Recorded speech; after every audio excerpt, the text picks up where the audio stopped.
और बिहार में अगले 48 घंटे में पहुंचेगा मानसून। वज्रपात और बारिश को लेकर अलर्ट जारी, रहे सतर्क, रहे सावधान।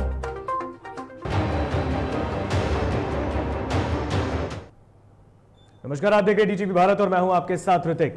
खबरें विस्तार से। देश में लगातार कोरोना का ग्राफ गिरता दिख रहा है। 24 घंटे में 96,052 नए मरीज मिले हैं और मौत के आंकड़ों में फिर से बढ़ोतरी देखी गई है।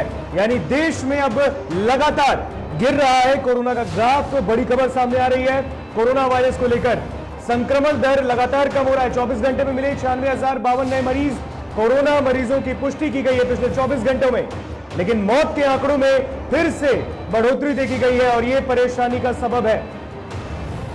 24 घंटे में 6,148 मरीजों की मौत हो चुकी है। अब तक सबसे ज्यादा 6,148 मरीजों की मौत और 24 घंटे में 1,52,367 मरीज ठीक भी हुए हैं, स्वस्थ हुए हैं। बड़ी खबर, एक्टिव मरीजों की संख्या अब 11,67,000 है। देश में लगातार कोरोना का ग्राफ गिरता दिख रहा है। कोरोना वायरस का जो संक्रमण है दिन ब दिन अब कम होता जा रहा है, लेकिन जो मौत के आंकड़े हैं वो परेशान कर रहे हैं। 24 घंटे में 96,052 नए कोरोना मरीजों की पुष्टि की गई है और साथ ही साथ बता दें आपको कि मौत के आंकड़ों में एक बार फिर से बढ़ोतरी, बड़ी उछाल देखी गई है। 24 घंटे में 6,148 मरीजों ने कोरोना वायरस की वजह से अपना दम तोड़ दिया है। बड़ी खबर सामने आ रही है। 24 घंटे में 1,52,367 मरीज ठीक भी हुए हैं। और इस पर अधिक जानकारी के लिए हमारे साथ हमारे सहयोगी निर्भय जुड़ेंगे और अधिक जानकारी हम उनसे लेंगे। निर्भय, देश में लगातार कोरोना का तो ग्राफ गिर रहा है, लेकिन अगर मरने वालों की बात करें तो अब तक सबसे ज्यादा देखने को मिल रहा है। अब तक तो 3,000 ऐसे देश में दिखते थे कि लोगों की मौत हो रही थी कोरोना से, लेकिन अब सीधा डबल 6,000 से पार। बिल्कुल ऋतिक, देखा जाए जिस तरीके से हालत है और हालातों के बीच में अब ऐसा कह सकते हैं कि लोग जो लापरवाह दिखने लगे थे, कोरोना के जो मामले लगातार सामने आए और ऐसे में भले ही देश में आंकड़े जो लगातार गिरते हुए दिख रहे हैं, लेकिन इन सब के बीच में पिछले 24 घंटे में जो कोरोना से मौत का आंकड़ा आया है वो एक बार फिर से परेशान कर रहा है। 6,000 ये कहीं ना कहीं डराने के लिए है और साथ ही साथ लोगों को सचेत होने के लिए भी है। आपको बता दूं कि जिस तरीके से जब 4,000 और 4,500 के जो आंकड़े आ रहे थे मरने वालों की, और ऐसे में लोग जो थे वो डरने की बात की जा रही थी और लोग डरे हुए भी थे, लेकिन अब संक्रमण का दर गिरता जा रहा है, लेकिन मौत का आंकड़ा जो बढ़ा है और इतनी तेजी से पिछले 24 घंटे में जो मामले सामने आए हैं, ये बिल्कुल चिंता का विषय है और ये चिंता का विषय सबके लिए है। सिर्फ सरकार या फिर आम लोग जो है ये सोचते हो अगर कि ये चिंता का विषय उनके लिए नहीं है, लेकिन ये चिंता का विषय सबके लिए है और सरकार के लिए तो है ही, क्योंकि जिस तैयारियों की हम बात करते हैं, लेकिन उन सब के बावजूद में भी आखिर में ये मौत का आंकड़ा आखिर में किस तरफ इशारा कर रहा है। और देश में जो तीसरी लहर की बात की जा रही है, संक्रमण का आंकड़ा जो घटता जा रहा है, लोग इसको लेकर के लगातार जो तस्वीरें दिख रही है। आपको बता दूं कि देश के अलग अलग राज्यों में जो सबसे अधिक संक्रमित थे, अब वहां भी जो मामला था वो कम होता दिख रहा था और संक्रमण के मामले गिर गए थे। सबसे पहले बात महाराष्ट्र की कर लूं आपको। महाराष्ट्र में जिस तरीके से 40,000 और 50,000 से अधिक मामले सामने आ रहे थे, लेकिन पिछले 24 घंटे की अगर वहां पर बात करें तो वहां पर 10,000 मामले सामने आए हैं। लेकिन इसके साथ साथ कई और राज्य हैं। केरल की बात की जाए तो केरल में 15,000 से अधिक पिछले 24 घंटे में मामले सामने आए हैं, लेकिन इन सब के बावजूद भी ये जो आंकड़े यानी कि मौत के जो आंकड़े और वो भी 6,000 के पार, ये सबसे बड़ी बात है कि आखिर में ऐसा क्यों हो रहा है। और इसमें यह भी है कि कहीं ना कहीं ये स्वास्थ्य विभाग की लापरवाही को भी दर्शाता है। अगर हम देखें तो हम लगातार कह रहे हैं कि भले ही देश में कोरोना का संक्रमण गिर रहा है, लेकिन जो मरीजों की मौत हो रही है कोरोना संक्रमण से, उसमें कहीं ना कहीं स्वास्थ्य विभाग की लापरवाही। और देश में अगर हम देखें पिछले 24 घंटे में तो ये एक भयावह स्थिति है और ये इस पर संज्ञान लेना अति आवश्यक है। बिल्कुल संज्ञान में लेने की बहुत जरूरत है और अगर स्वास्थ्य विभाग में थोड़ी सी भी लापरवाही होगी तो उसका खामियाजा आम जनता को भुगतना पड़ सकता है। सरकार अपने स्तर से दावे कर रही है और लगातार, हालांकि स्थितियां बदली है, इसमें कोई दो राय नहीं है कि स्थितियां बदली है। पहले की अपेक्षा अब अस्पतालों में बेड भी मौजूद है, साथ ही साथ जो ऑक्सीजन की किल्लत बीच में जो देखने को मिली थी, अब उसमें भी थोड़ी बहुत कमियां हुई हैं। क्योंकि ये कहना कि सरकार ने अपने स्तर से तैयारी नहीं की, सरकार ने बिल्कुल तैयारी की है और लगातार इस बात की हम जिक्र भी कर रहे हैं, क्योंकि अगर बातें अच्छी हो तो होनी चाहिए और हम लगातार इस बात को कहते हैं।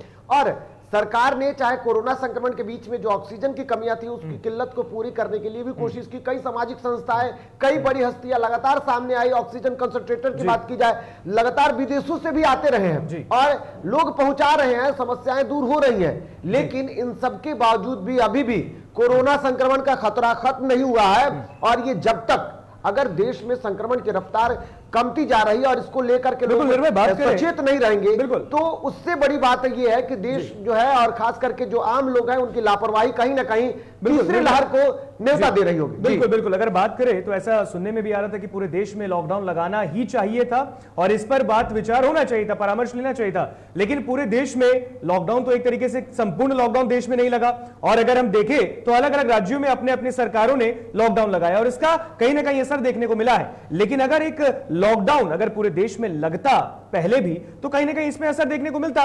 और अगर हम देखें इसमें तो बिहार की भी बात कर ले तो लॉकडाउन अब खत्म हो गया है, लेकिन लॉकडाउन के बाद बिहार की परिस्थितियां सामान्य हुई है। बिल्कुल, लॉकडाउन की अगर बात की जाए, पहले जो आपने सवाल किया कि आखिर में देश में लॉकडाउन लगना चाहिए, देखिए स्थितियां अलग थी। अगर केंद्र सरकार लॉकडाउन की बात अगर करती और घोषणा करती, जो कि कोरोना संक्रमण के पहले काल में जब दिखा था देश में कोरोना को लेकर के जब लॉकडाउन लगाया गया था, उस लॉकडाउन में देश पूरी तरीके से स्थिर हो गया था। और अगर केंद्र सरकार इस बातों को करती है तो वो पूरे राज्य में अगर लागू होता है तो उस वक्त के हालात अलग थे और अब के हालात अलग थे, क्योंकि कई ऐसे राज्य थे जहां पर संक्रमण की रफ्तार काफी तेजी से बढ़ रही थी और उसकी चर्चा भी हो रही थी। लेकिन अगर कई ऐसे राज्य वो भी थे जहां पर संक्रमण की रफ्तार थोड़ी कम थी और ऐसे में अगर केंद्र सरकार लॉकडाउन करती तो उसका असर जो कम संक्रमित जो राज्य थे वहां पर उसका असर दिख सकता था और इसको लेकर के सबसे ज्यादा लोगों की परेशानियां बढ़ सकती थी। एक सवाल और है निर्भय, एक सवाल और है। प्रधानमंत्री नरेंद्र मोदी ने हाल ही में बताया है और यह ऐलान भी किया कि सबको अब मुफ्त में कोरोना का टीका दिया जाएगा। अगर यह ऐलान पहले भी हो जाता तो मुझे नहीं लगता है कि देश में इतने लोगों की जो मृत्यु हुई कोरोना से, अगर वो वैक्सीन लेते, क्योंकि एकमात्र तो वैक्सीन ही विकल्प है, ऐसा केंद्र सरकार भी कह रही है, ऐसा प्रधानमंत्री नरेंद्र मोदी भी कह रहे हैं। तो अगर वैक्सीनेशन में देरी, अगर आप जो कह रहे हैं कि मुफ्त में देना चाहिए और अगर ये पहले भी होता तो कहीं ना कहीं बहुत सारी जिंदगियां हैं जो बच सकती थी। कई लोगों में लापरवाही वैक्सीन को लेकर भी दिखी है। बिल्कुल, लोगों में लापरवाही तो दिखी है और कहीं ना कहीं कोरोना संक्रमण की जो रफ्तार है वो लोगों की लापरवाही का ही नतीजा है, क्योंकि अगर लोग पहले से ही सचेत हो गए होते या कोरोना संक्रमण की जब पहली रफ्तार देश में दिखी थी, जब पहला संक्रमण आया था, उस वक्त लोगों ने अगर सचेत होकर के इस संक्रमण से जूझ रहे थे अगर उससे लड़ने की कोशिश करते तो शायद स्थितियां बेहतर होती। क्योंकि जैसे ही अक्टूबर, नवंबर और दिसंबर का महीना आया और संक्रमण की रफ्तार जिस तरीके से अब है धीरे धीरे कम होती गई, तीसरी लहर लापरवाह, लोगों को ऐसा लगा कि शायद देश में संक्रमण की रफ्तार खत्म हो गई है और उसके बाद लोग लापरवाह हो गए और उसका नतीजा रहा कि लोगों ने दूसरे संक्रमण की रफ्तार जो थी उसको न्योता दिया और लोग तीसरे की भी लगातार कह सकते हैं कि न्योता दे रहे हैं। क्योंकि जैसे जैसे लॉकडाउन का असर खत्म हो रहा है, लॉकडाउन कई राज्यों में खत्म हो गए हैं जहां पर संक्रमण कम होता जा रहा है। बिहार में भी लगभग कुछ सख्तियों के बाद कह सकते हैं कि लॉकडाउन का खत्म हो गया, लेकिन सख्तियां थोड़ी बहुत अभी भी है। लेकिन ये सवाल है निर्भय कि अब तीसरी लहर की एंट्री है, तो दूसरी लहर ने त्राहिमाम मचाया है, लेकिन अब तीसरी लहर का आगमन होने वाला है और बच्चों के लिए बहुत ये खामियाजा देखने को मिलेगा कि बच्चों को इससे बचाना है, क्योंकि तीसरी लहर खास करके बच्चों के लिए बहुत प्रभावित करेगी उन्हें। और देश में अगर मरने वालों का आंकड़ा इस तरह ही बढ़ता रहेगा तो ये स्वास्थ्य विभाग के लिए एक बहुत बड़ा चैलेंज हो जाएगा कि देश में लोगों को बचाए। बिल्कुल, ये बहुत बड़ा चैलेंज है। अगर तीसरी लहर ने देश में अटैक कर दिया तो फिर ये हालत ऐसे हो जाएंगे कि ना बच्चों के लिए बेहतर सुविधाएं हैं और ना ही सरकार के पास उतनी तैयारियां हैं कि वो बच्चों का बेहतर तरीके से इलाज कर सके। और देश की अगर बात करें तो अधिक संख्या है बच्चों की और संक्रमण की जो रफ्तार जिस तरीके से युवाओं में दिखा, जिस तरीके से बुजुर्गों में दिखा और अब अगर बच्चों में फैल जाएंगी तो बच्चे की मरने की जो रफ्तार होगी वो बाकी अन्य जो दो लहर रहा, इस दो लहर के बाद तीसरे लहर में ये मौत का आंकड़ा जो काफी ऊपर उठ सकता है। क्योंकि बच्चे जो होते हैं वो मासूम होते हैं और उनकी जो इम्यून सिस्टम जो होता है वो भी कहीं ना कहीं कह सकते हैं कमजोर हो सकते हैं और ऐसे में इस लहर की असर जो होगी वो काफी खतरनाक हो सकती है। इसलिए सरकार को भी इसके लिए सचेत रहने की जरूरत है। हालांकि सरकार तैयारियों के दावे तो कर रही है, लेकिन हालातों को समझने के लिए, हालातों को धरातल पर भी उतारना पड़ेगा, कंट्रोल करने के लिए लोगों को जागरूक होने की जरूरत है। जी बिल्कुल निर्भय, तमाम जानकारी के लिए बहुत बहुत शुक्रिया आपका। तो बता दें कि देश में एक बार फिर से देखें तो कोरोना का ग्राफ गिरा है, लेकिन जो मरने वालों की जो संख्या है उसमें वृद्धि देखी गई है। अब बात करेंगे बिहार की। बिहार में भी कोरोना की दूसरी लहर अंत की ओर है। राज्य में पिछले 24 घंटे में कोरोना के सिर्फ 579 नए मामले सामने आए। इससे साफ है कि राज्य में कोरोना के मामले लगातार कम हो रहे हैं। सूबे में 38 जिलों में से सिर्फ 36 जिलों में ही कोरोना के मामले मिले हैं और इस दौरान बक्सर, कैमूर में कोई भी नया मामला दर्ज नहीं किया गया। वहीं राज्य के 13 जिलों में 10 से भी कम केस दर्ज किए गए हैं और इसके अलावा 21 जिलों में 11 से 42 के बीच कोरोना मरीजों की पुष्टि की गई। इसके अलावा मात्र 2 जिलों में 50 से ज्यादा केस दर्ज किए गए हैं।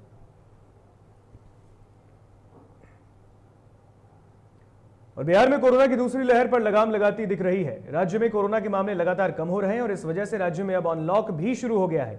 लेकिन इस बीच सूबे में स्वास्थ्य विभाग द्वारा आंकड़ों में हेरफेर की बात सामने निकल कर आ रही है।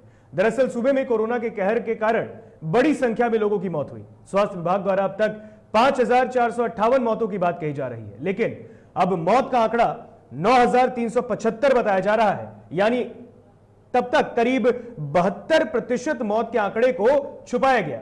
इसका खुलासा स्वास्थ्य विभाग के प्रधान सचिव प्रत्यय अमृत के निर्देश पर 2 स्तर से कराई गई है और यह जांच में हुआ है। आंकड़ा सामने आने के बाद प्रत्यय अमृत का कहना है कि कोरोना से होने वाली मौत में जिलों से आंकड़ा नहीं भेजा जा रहा था। आंकड़ों में लापरवाही करने वालों के खिलाफ कार्रवाई करने की तैयारी की जा रही है।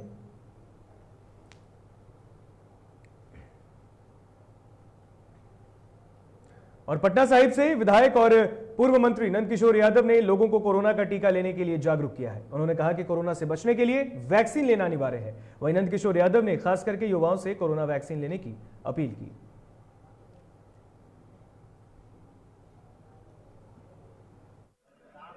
टीकाकरण के लिए जागरूकता की बहुत आवश्यकता है। लोग बिना मतलब का अफवाह फैला रहे हैं, लोगों में डर और भय पैदा कर रहे हैं। लेकिन राज्य सरकार ने जो व्यवस्था की है, आपने खुद भी देखा कि मेगा सेंटर खुले हैं पटना सिटी में 3-3 और अब तो 18+ वाले को भी इन तीनों सेंटरों पर ऑन द स्पॉट रजिस्ट्रेशन हो रहा है और उनका वैक्सीनेशन हो रहा है। आरजेडी विधायक तेज प्रताप यादव ने बुधवार को डीएमसीएच अस्पताल का निरीक्षण करने दरभंगा पहुंचे। इस दौरान तेज प्रताप ने डीएमसीएच के अधीक्षक से मिलकर और अस्पताल में मिलने वाली सुविधाओं में कमी की शिकायत दर्ज कराई। उन्होंने कहा कि सरकार लोगों को स्वास्थ्य सुविधा देने में विफल साबित हो रही है।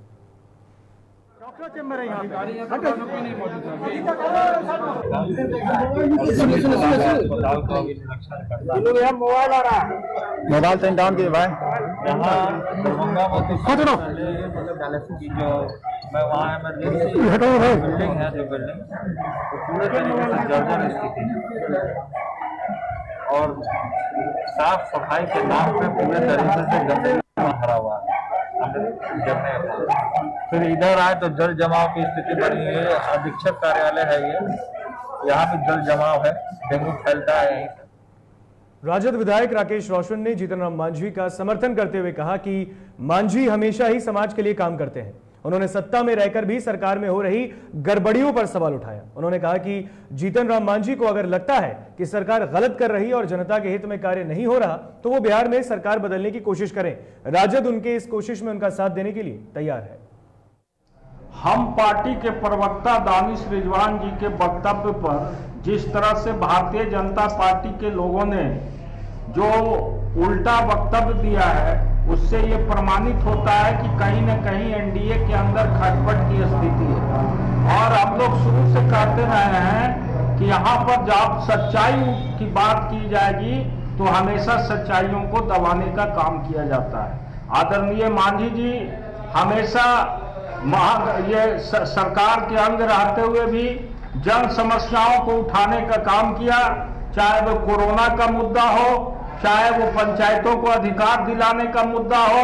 सब बातों पर उन्होंने अपना बेकार टिप्पणी करने का हमेशा काम किए। और आज यदि बीजेपी के लोग उनके मान सम्मान पर कुठाराघात कर रहे हैं और कह रहे हैं कि मांझी जी को यदि पसंद नहीं है तो वो किनारे हो जाए, हम समझते हैं ये उनके जैसे व्यक्तित्व के लिए बहुत बड़ा अपमान है और इस अपमान का सहन करना हम समझते हैं उनके जैसे स्वाभिमानी व्यक्ति के लिए बिल्कुल ही गलत होगा। इसलिए सरकार को आईना आप दिखाइए और सरकार को आईना दिखा करके बिहार के अंदर एक नया विकल्प, एक नया नेतृत्व बनाने की बात आप कीजिए। हम लोग आपके साथ हैं। सहरसा में सड़क चौड़ीकरण का लोगों ने विरोध करते हुए महाधरना दिया। लोगों का कहना है कि अगर सड़क चौड़ीकरण हुआ तो 98% घनी आबादी वाले लोग बेघर हो जाएंगे। लोगों ने कहा कि गरीबों को उजाड़ने से पहले उनको बसाने की व्यवस्था सरकार को करनी चाहिए।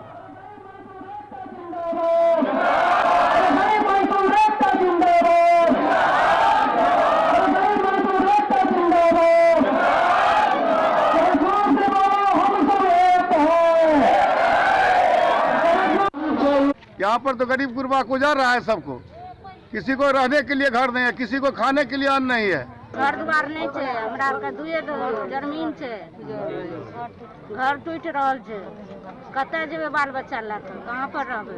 पूरे बिहार में 38 जिला है, 38 जिला में 37 जिला में जहाँ जहाँ भी रेल को जरूरत पड़ी ओवर ब्रिज का तो रेल ओवर ब्रिज बना, जहाँ बिहार सरकार को जरूरत पड़ी बिहार सरकार ओवर ब्रिज बनाया। आज जब 4 लेन बनने की भारतमाला की कार्यक्रम हो रही है, आज क्या कारण है कि सहरसा में ओवर ब्रिज नहीं बन पा रहा है। कटिहार में पप्पू यादव की रिहाई को लेकर जाप के जिलाध्यक्ष अरुण सिंह के नेतृत्व में हवाई अड्डा कारीकोशी में जल सत्याग्रह कर प्रदर्शन किया गया। इस दौरान उन्होंने कहा कि जाप सुप्रीमो के रिहाई को लेकर पूरे बिहार में चरणबद्ध आंदोलन किया जा रहा है, लेकिन बिहार के भ्रष्ट सरकार पूरी तरह से गूंगी बहरी हो चुकी है।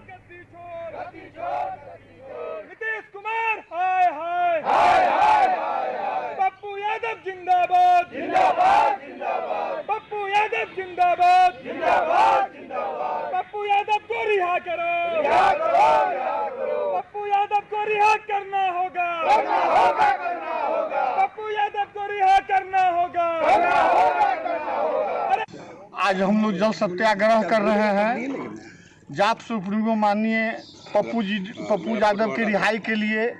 बिहार सरकार को, ये निकम्मी बिहार सरकार को जो है सो कुंभकर्ण के नींद में सोई हुई है, और एक जो जन जन का नेता है, जो गरीबों का मसीहा है पप्पू यादव, जो जनसेवा का काम करते हैं, लगातार काम कर रहे थे, उनको एक साजिश के तहत कि सरकार का कहीं पोल नहीं खुल जाए, इस डर से उनको गिरफ्तार करके आज कई दिनों से रखे हुए हैं। इस सरकार को कहना चाहते हैं कि आप अविलंब पप्पू यादव की रिहाई की व्यवस्था करें, और नहीं तो इससे भी आगे हम लोग उग्र से उग्र आंदोलन करेंगे।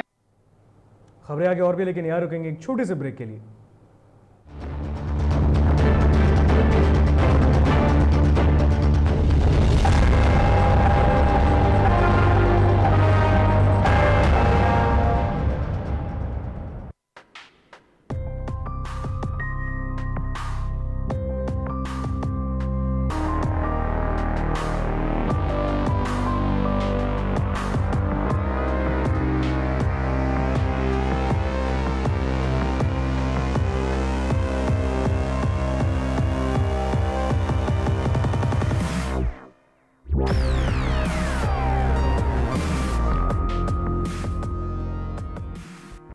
नमस्कार, मेरा नाम है सौरभ सफारी।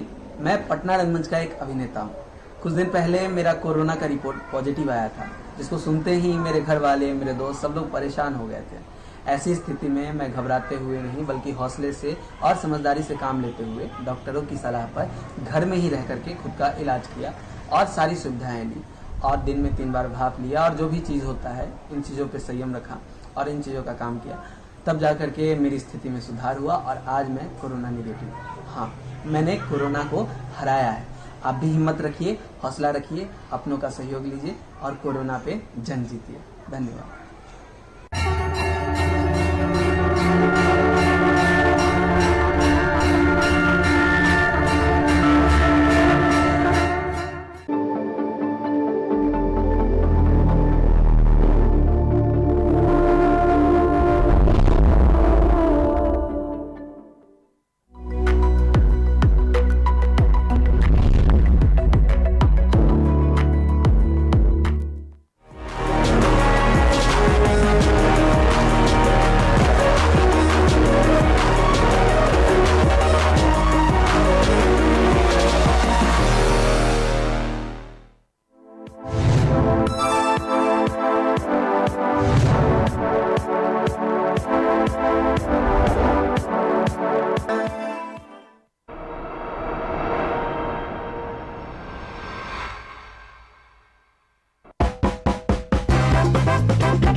नमस्कार, मेरा नाम है सौरभ सफारी। मैं पटना रंगमंच का एक अभिनेता हूँ। कुछ दिन पहले मेरा कोरोना का रिपोर्ट पॉजिटिव आया था, जिसको सुनते ही मेरे घर वाले, मेरे दोस्त सब लोग परेशान हो गए थे। ऐसी स्थिति में मैं घबराते हुए नहीं बल्कि हौसले से और समझदारी से काम लेते हुए डॉक्टरों की सलाह पर घर में ही रह करके खुद का इलाज किया और सारी सुविधाएं ली और दिन में 3 बार भाप लिया और जो भी चीज़ होता है इन चीज़ों पे संयम रखा और इन चीज़ों का काम किया। तब जा करके मेरी स्थिति में सुधार हुआ और आज मैं कोरोना नेगेटिव हूँ। हाँ, मैंने कोरोना को हराया है। आप भी हिम्मत रखिए, हौसला रखिए, अपनों का सहयोग लीजिए और कोरोना पे जंग जीतिए। धन्यवाद।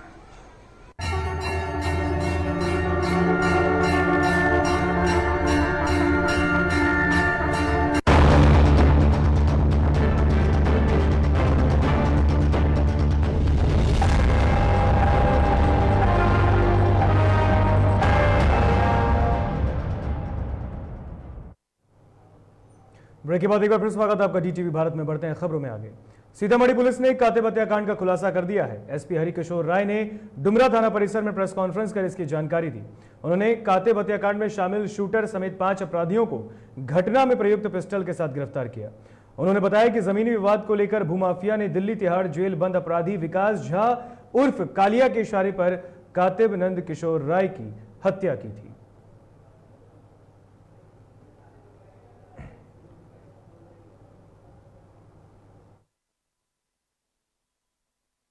जो भी छानबीन में मामला आया है उसमें अभी तक 2 व्यक्ति ऐसे हैं जो अभी फिलहाल चल रहे हैं, उनके गिरफ्तारी के लिए छापामारी हुई। तो जेल से हत्या का साजिश रचा गया था? जेल हत्या का साजिश जो है वो बाहर ही किया गया था। जेल में बंद अपराधी विकास कालिया है, उससे इन लोगों ने संपर्क किया था शूटर इत्यादि को बुलवाने के लिए और उसके भी इसमें भूमिका पाई। ये जमीन बुद्धू के नाम जगन्नाथ झा के नाम से था। अच्छा, जगन्नाथ झा को लड़का लिखा बैनाथ प्रसाद को। अच्छा, बैनाथ प्रसाद के हवाले में। तो पुलिस ने कातिब हत्याकांड का खुलासा कर दिया है। तिहाड़ जेल में बंद अपराधी के इशारे पर इस पूरे घटनाक्रम को अंजाम दिया गया और इस पर अधिक जानकारी के लिए अमित संवाददाता सीतामढ़ी से हमारे साथ जुड़े हैं, उनसे जानकारी लेंगे। अमित, कातिब हत्याकांड का खुलासा कर दिया गया है और क्या कुछ जानकारी इसमें निकलकर सामने आ रही है पुलिस के द्वारा? जी हाँ, मैं बता दूं कि जिला मुख्यालय डुमरा स्थित पशुपालन कार्यालय के समित 3 जून की सुबह हरिनंद किशोर राय की हत्या मामले में पुलिस ने सफलतापूर्वक खुलासा किया।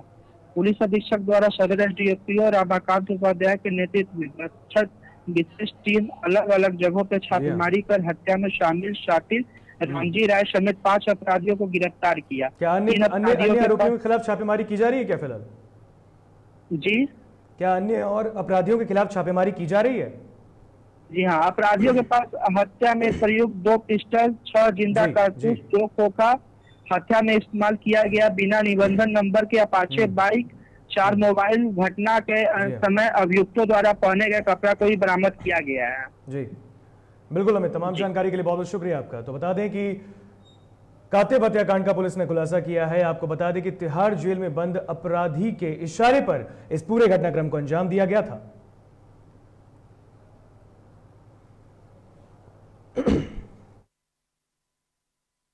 और नालंदा में टहलने के दौरान अज्ञात वाहन ने 2 चचेरे भाइयों को कुचल दिया, जिससे एक की दर्दनाक मौत घटनास्थल पर ही हो गई, जबकि दूसरे ने इलाज के क्रम में दम तोड़ दिया। घटना के संबंध में मृतक के परिजनों ने बताया कि दोनों भाई रोजाना की तरह शाम के वक्त नई बाईपास रोड में घूमने के लिए निकले और इसी दौरान विपरीत दिशा से आ रही अज्ञात वाहन ने दोनों को ही कुचल दिया। हम लोग बाजार में थे तो बोला कि आपका गांव के आदमी का 2 एक्सीडेंट हो गया, तो सड़क पार कर रहा था तो एक्सीडेंट हुआ अज्ञात वाहन से, सड़क दुर्घटना से उनकी मृत्यु हो गई।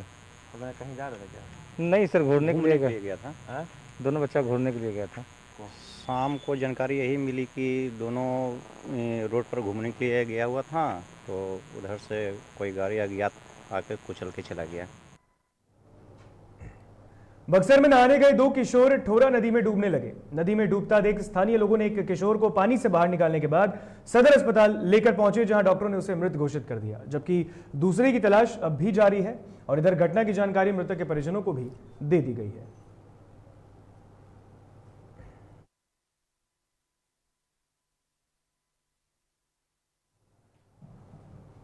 और अब बात मौसम की कर लेते हैं। बिहार में अगले 48 घंटे में मानसून दस्तक देने वाला है। मानसून आने से पहले मौसम विभाग ने वज्रपात और बारिश को लेकर अलर्ट जारी किया है। मौसम विभाग ने बताया कि बिहार में अगले 2 दिनों में मानसून की एंट्री होने वाली है, लेकिन इससे पहले बिहार के अनेक जगहों पर प्री मानसून का असर देखने को मिला है। कई जिलों में बारिश हुई। आपको बता दें कि मानसून पूर्णिया के रास्ते एंटर करेगा। माना जा रहा है कि मानसून बिहार में 11 जून की शाम से लेकर 12 जून की शाम तक बिहार में रहेगा, लेकिन उससे पहले कई जिलों में भारी बारिश और वज्रपात की संभावना है। तो मौसम विभाग ने यह अलर्ट जारी किया है, अगले 48 घंटे में बिहार में मानसून दस्तक देने वाला है। वज्रपात और बारिश को लेकर अलर्ट भी जारी किया गया है मौसम विभाग के द्वारा।